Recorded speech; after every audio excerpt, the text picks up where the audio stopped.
biar paham. Biar paham. Oh, Fir'aun begitu. Iya, Fir'aun dikelilingin sama dukun. Iya.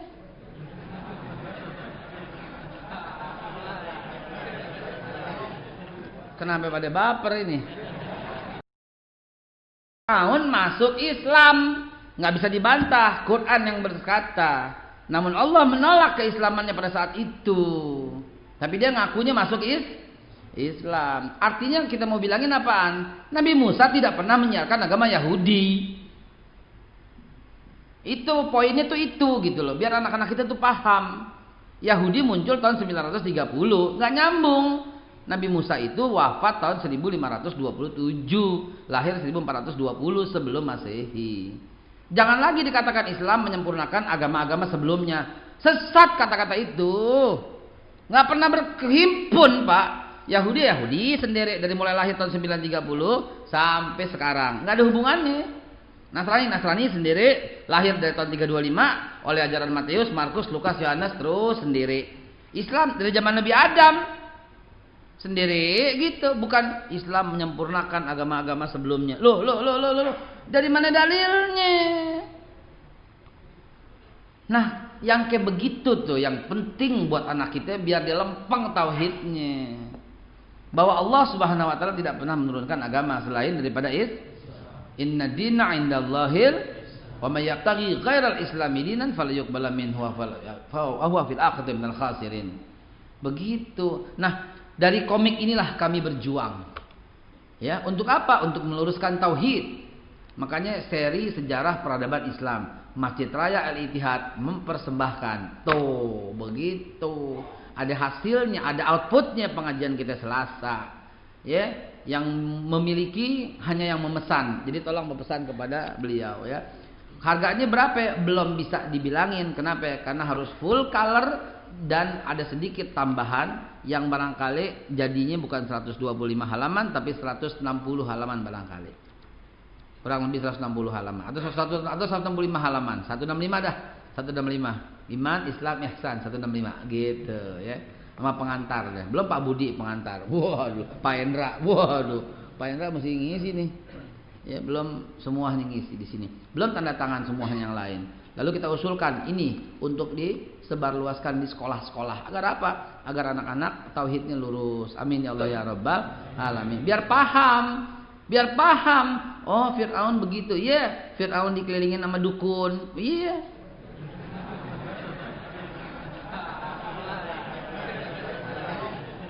Kenapa pada baper ini? Dan ketika menang, dukunnya dikasih sama Fir'aun ring 1.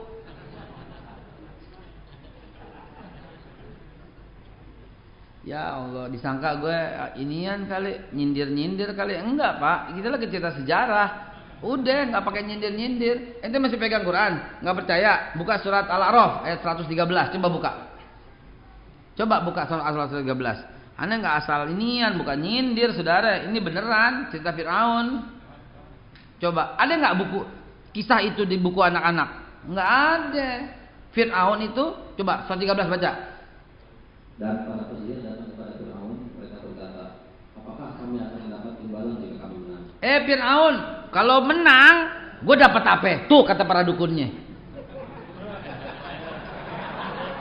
Ayo, ya kenapa pada ketawa? Gue bingung nih. Kita lagi ngaji Quran, Pak. Kita lagi ngaji Quran, nggak ada hubungannya sama zaman sekarang.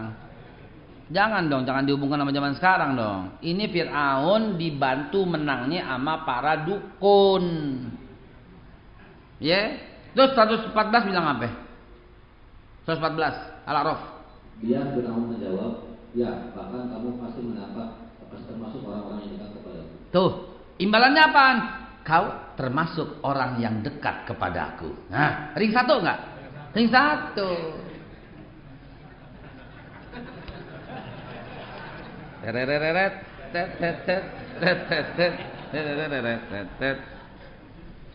Ya Allah ya Rabb, begitulah kurang lebih tingkah pola Fir'aun. Kenapa? Karena habis ini Fir'aun. Ya, siap-siap ente. Habis ini Fir'aun. Ya, kenapa? Nabi Ibrahim ini sampai kelahiran. Entar kita lompat. Entar Nabi Musa kita cerita dengan detail sekali. Ya, Seolah-olah kita diperbaharui pengetahuannya, ya. Baik hadirin sekalian dimulakan Allah Subhanahu wa taala, pentingnya sebuah budi pekerti yang luhur, ya. Ibu bapak sekalian, saya mau membacakan beberapa hadis yang penting sekali tentang kepemimpinan dalam Islam. Semoga ini menjadi pegangan kita. Bismillahirrahmanirrahim. Imam Nawawi beda sama Imam Nahrawi.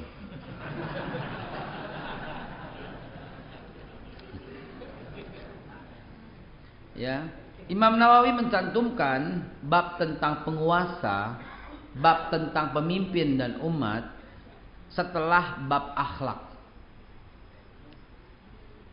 Ya, ini mesti jeli Bapak Ibu sekalian, mesti tajam Bapak Ibu sekalian. Kenapa disetelahkan setelah bab akhlak? Karena memang dasarnya akhlak dulu. Dasarnya akhlak dulu. Kenapa? Karena akhlak itu membuat orang tuh cinta. Yang membuat cinta tuh akhlak. Ada ibadah tapi orangnya nyebelin, ada. Ada orangnya sholat rajin tapi jahat, ada. Ada. Itu nggak akan dikenang oleh kita. Ingat saya Buya Hamka tuh, Pulau Pandan jauh di tengah. Di balik pulau si angsa dua. Hancur badan dikandung tanah. Budinan baik dikenang jua. Masya Allah. Budinan baik yang dikenang jua, ya. Selamat badan, selamat badan, selamat badan hidup di dunia. Siapa yang tahu tuh syair? Muhammad Mashabi, ya kan? Ya.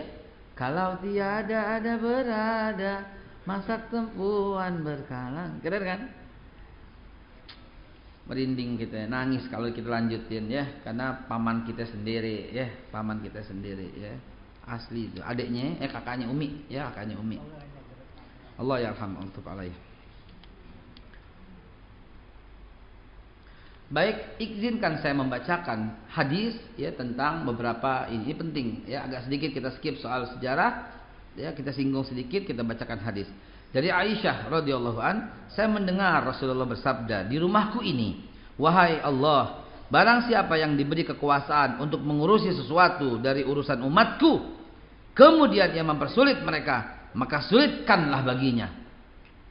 Dan barang siapa yang diberi kekuasaan untuk mengurusi segala sesuatu dari umatku, kemudian dia mempermudah, maka mudahkanlah baginya.